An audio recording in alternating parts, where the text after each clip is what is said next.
Hey guys, today I'm going to show you how to change the cabin air filter on this 2017 Hyundai Accent. If this video is helpful, can you smash that thumbs up button and leave a comment down below for the YouTube algorithm? Really helps out a lot. So come in here to the passenger side, open your glove box, then pull in on the sides of your glove box while pulling down.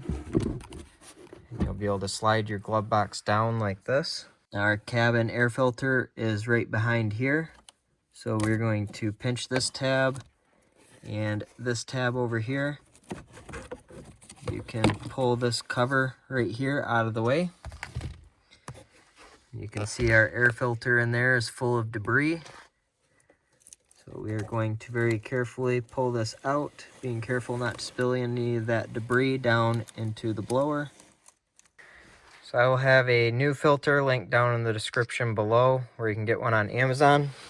But you're just going to slide it right back in here, just like that.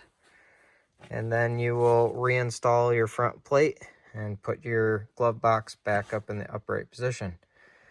So I hope you found this video helpful. If you did, smash that thumbs up button. Leave a comment down below for the YouTube algorithm. Thank you for watching and have a good one.